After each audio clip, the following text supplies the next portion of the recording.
नमस्कार, मैं हूं पंकज सोनी और आप देख रहे हैं न्यूज ग्राउंड जीरो। दोस्तों, जातिगत जनगणना की बात आप लगातार सुनते आए होंगे और बिहार सरकार के जातिगत जनगणना के आंकड़े जारी करने के बाद अब देश में एक नई बहस छिड़ गई है। लेकिन यह भी 1931 के बाद अब जाके हुआ है कि किसी प्रदेश ने जाति के आंकड़े बताए हैं और इस आंकड़े के बाद अब एक नई राजनीति का दौर शुरू होने वाला है, क्योंकि जो कांग्रेस के जो नेता हैं राहुल गांधी, उन्होंने भी जातिगत जनगणना की बात लगातार कर रहे हैं, सामाजिक न्याय की बात लगातार कर रहे हैं। हमारे साथ रमाकांत यादव जी हैं जो कांग्रेस के नेता हैं और लगातार इन दोनों मुद्दों पर वो भी बात करते आए हैं। तो हम उन्हीं से जानेंगे कि ये जो आंकड़े आए हैं बिहार में, ये क्या कहते हैं। रमाकांत जी, ये जो जातिगत जनगणना के आंकड़े आए हैं बिहार से, तो क्या कह रहे हैं ये आंकड़े, और आप अब तक जो कहते आए थे ये उस लाइन से किस तरफ जाते हैं? नहीं, ये वही लाइन है। हम लोगों की जो मांग थी देश में सभी समाजवादियों की, और जो सोशल जस्टिस के लिए जिनकी लड़ाई है कि किस समाज के पास, किस जाति के पास क्या स्थिति उसकी है। क्या आप अपने घर को सुंदर बनाना चाहते हैं? क्या आप दीवारों पर सीलन दीमक से परेशान हैं? क्या आप नया घर बनवा रहे हैं? तो आइए हमारे पास, मतलब मां शारदा एंटरप्राइजेस के शोरूम में हम देंगे आकर्षक समाधान। लाइफ टाइम चलने वाली 3D UV मार्बल की आकर्षक दीवारें। Deco Star, the leader of home decoration, Sagar का शोरूम, मां शारदा एंटरप्राइजेस। हमारा पता है तिली राजघाट चौराहा, सोमनाथपुरम रोड, सागर। संपर्क करें रत्नेश जड़िया। मोबाइल नंबर 7000624396 और 9691987669। उसकी संख्या कितनी है, शासन प्रशासन में उसकी हिस्सेदारी कितनी है। देखिए, ये उस तरह से है जैसे एक डॉक्टर जांच करता है, जांच लिख देता है कि जाइए आप खून की जांच कराइए, तो खून की जांच कराइए, और यदि आपको मलेरिया होगा तो उसकी दवा चालू करेंगे, मोतीजरा होगा उसकी दवा चालू। तो मतलब ये है कि बीमारी तो पहले से है, देश समाज के स्तर पे बटा हुआ है, और उस बंटवारे को किसी ने आज तो किया नहीं है। समाज में जाति के आधार पर लोगों का विभाजन है। हम चाहते हैं कि जब विभाजन है तो हमें पता चले कि आखिर किसकी संख्या कितनी है, तो उस आधार पर बजट तय हो, किस समाज के लिए क्या बजट दिया जाना चाहिए, उसकी संख्या क्या है, तो उस हिसाब से समाज प्रगति करेगा, देश प्रगति करेगा। तो इस जांच से या इस गणना से मैं समझता हूं देश के आर्थिक विकास में बहुत बड़ा योगदान इससे मिल सकता है। लेकिन जो जातिगत आंकड़े आए हैं और उसमें जो आप देख रहे हैं जिन जातियों का प्रतिशत, जैसे कहा कि ओबीसी की संख्या की बात आप लोग करते रहे कि 52% से अधिक है, क्या निकल के आया है, और जो दूसरी जातियां वो किस परसेंटेज में निकल के आई हैं, और जब देश की बात आएगी या जो आप मांग हो रही है कि देश में जातिगत जनगणना होनी चाहिए, तो क्या ट्रेंड निकलेगा, ये बिहार से कहाँ तक जाता है? बिल्कुल यही ट्रेंड निकलेगा जो बिहार का है। कहीं ऐसा हो सकता है कि जैसे मध्य प्रदेश में, या मध्य प्रदेश में नहीं, मध्य प्रदेश के बाद जो हिस्सा बट गया है छत्तीसगढ़ का, तो वहाँ हमारे आदिवासी भाई ज्यादा हो सकते हैं। बिहार में आदिवासियों का परसेंटेज निकला है 1.2 से कम है, कुछ 1.245 कुछ है, तो वहाँ आदिवासी कम है, कहीं आदिवासी ज्यादा है।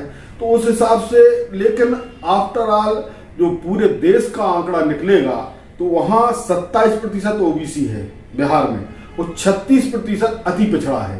दोनों को मिलाकर हो रहा है 63%।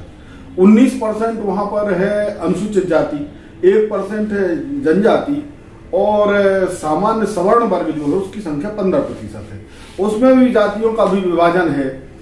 तो वैसे तो जो लोग विरोध कर रहे हैं उनके भी हित में है। उनको लगता था कि हमें नहीं मिल रहा है कुछ इस देश में हिस्सा, और आरक्षण से हमारा सब हिस्सा खा लिया गया है, तो वो भी देख लेंगे कि उनका कितना हिस्सा चला गया। भाई जैसे मान लीजिए उनकी 15% संख्या है, वो 15% से यदि कम उनको हिस्सेदारी मिल रही है, तो मैं तो उनके भी पक्ष में खड़ा हूं कि उनको 15% मिलना चाहिए। यदि आरक्षण के कारण सवर्ण समाज को नुकसान हो रहा है, तो उसको गणना के बाद ये पता चल जाएगा कि उसका नुकसान कितना हुआ है आरक्षण के कारण, तो उनको भी फायदा है। तो इसलिए ये तो पूरे देश के हित में जाति आधारित जनगणना है, और देश की सच्चाई को यदि समझना है तो जाति आधारित जनगणना के माध्यम से देश के बजट तैयार होना चाहिए, और उनके विकास के लिए, उन जातियों के विकास के लिए, मुख्य धारा में लाने के लिए निरंतर काम होता रहना है। लेकिन कुछ लोग आरोप लगा रहे हैं कि ये जनगणना जो आई है या जो अब मांग हो रही है, इससे नुकसान होगा। आप ये सुना है आपने ना? नहीं, नुकसान तो पहले भी हो रहा था। देखिए, जब जनगणना नहीं थी तो उन्होंने कहा कि पिछड़ा वर्ग में जैसे यादव है, तो उन्होंने कहा सब कुछ यादव ले जा रहा है। वहाँ 14% आबादी निकली गणना के बाद बिहार में। अब हो सकता है मध्य प्रदेश में 10% हो, 12% यादव हो, या और जातियां हैं उनका परसेंटेज हो, तो जो भी निकलेगा, जाति आधारित जनगणना मान लीजिए मध्य प्रदेश में होती है, तो उसको पता रहेगा कि कौन का हिस्सा कौन ले रहा है। मान लीजिए आप सोनी समाज से है, चौरसिया समाज है, साहू समाज है, वहां अति पिछड़ा में है, यहाँ हो जाए सबका, जिसकी जो संख्या है उसको उसका हिस्सा मिल जाना चाहिए। हमारा ये कहना है, हमारी ये मांग है। बात आती रही है, इसके खिलाफ लोग तर्क देते रहे कि इससे जो है अयोग्य लोग आगे पहुंच जाते हैं। तो मैं कहता हूं ईडब्ल्यूएस आरक्षण लागू हुआ, हमने तो उसका भी समर्थन किया, गरीब सवर्ण का। अब गरीब सवर्ण को मिलेंगे 60 नंबर और जो संपन्न सवर्ण है उसको मिलेंगे 80 नंबर, लेकिन गरीब सवर्ण का सिलेक्शन होगा। तो उस स्थिति में भी तो मेरिट का जो है हनन हो रहा है। तो आप मेरिट की बात उस समय क्यों नहीं कहते? तो इसका मतलब है, देखिए, ये देश जिनका है वो आज देश का कोई नागरिक हो, जो 63% लोग हैं, यदि देश के ऊपर कर्ज होता है, देश के ऊपर हमला होता है, तब इन पर भी असर आना है। तो जब 63% लोगों पर बुराइयों का असर आना है, कर्ज का असर आना है, युद्ध का असर आना है, गरीबी का असर आना है, तो फिर संपन्नता में या देश की प्रगति में उनको हिस्सेदारी क्यों नहीं मिलनी चाहिए? ये हमारा कहना है। अच्छा, राहुल गांधी ने भी अब ये बात उठानी शुरू कर दी है कि जातिगत जनगणना होना चाहिए, सामाजिक न्याय की बात होना चाहिए। तो बिहार की जो आंकड़े जारी किए हैं, उसके बाद अब देश में क्या चाहते हैं कि ये होना चाहिए या? ये बहुत बहुत जरूरी है। ये मैंने कहा ना, राहुल जी ने जो भाषण दिया, कौन सी जगह थी, काला पीपल, वहां उन्होंने भाषण दिया और उन्होंने कहा कि कमलनाथ जी के पैर में चोट आई थी, तो सबसे पहले डॉक्टर ने क्या कहा? उन्होंने कहा MRI कराओ, भी अंदर आपके क्या टूट फूट हुई है, क्या नुकसान हुआ है, उसका पहले पता चले, फिर उसकी दवाई होगी।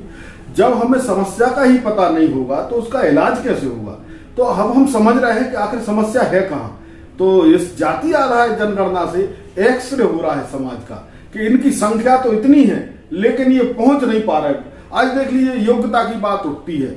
मैंने कई बार इस बात को, मैंने कई बार आपसे भी इंटरव्यू में कहा कि जैसे मान लीजिए नौकरियों में तो कह देते हैं कि भाई योग्य नहीं है, कम नंबर वाला आगे आ गया।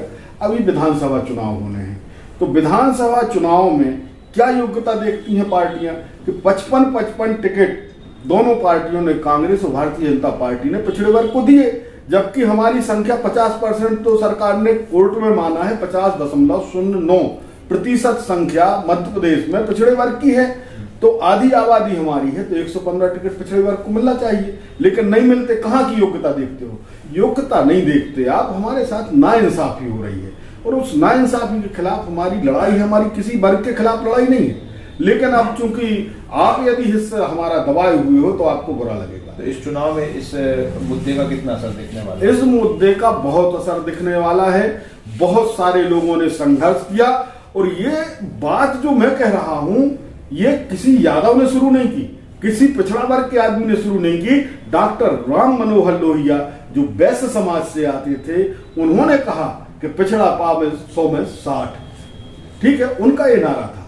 तो पिछड़े वर्ग को 60 हिस्सा मिलना चाहिए, अनुमानित उनका कहना था। 65 हो सकता है, 63 हो सकता है, 52 भी हो सकता है, 54 हो सकता है, जो भी हो, गणना करवाओ, उसकी हिस्सेदारी उसको मिलना चाहिए। चुनाव में निश्चित रूप से असर आना है और हमें लगता है कि हम लोगों ने जो मेहनत शुरू की थी वो आज मध्य प्रदेश में पिछड़ा वर्ग में वो बात असर कर गई है और ऊपर तक भी गई, ऊपर तक गई, नीचे जमीन से लेके ऊपर भी बात होने लगी है। मजबूर देखिए, तो आज खुशी हो रही होगी आपको? मुझे बहुत प्रसन्नता है, मैं बिल्कुल प्रसन्न हूँ कि मेरी बात मानी गई है और लोग जो समझ नहीं पा रहे थे आज उनको लगा कि हाँ सही बात। तो ये रमाकांत यादव जी थे जो जातिगत आंकड़े बिहार ने जारी किए हैं, उनके बारे में बता रहे थे। और निश्चित तौर पर आने वाले चुनाव में ये जो बड़ा मुद्दा बन के सामने आएगा और जो राष्ट्रीय जनगणना की बात हो रही है, जातिगत जनगणना की, उस पर भी निश्चित तौर पर एक बहस का दौर शुरू होगा और जल्दी से जल्दी इसको कराने की भी बात सामने आएगी। Pankaj Soni, news ground zero, सागर।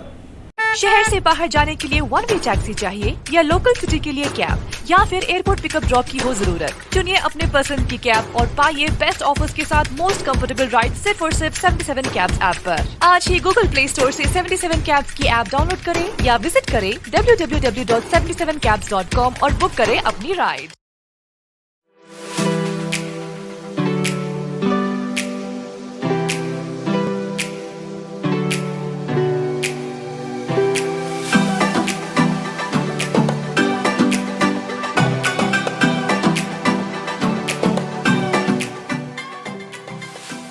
क्या आप महंगी दवाओं के खर्चे से परेशान हैं? अब इस चिंता से मुक्त हो जाइए।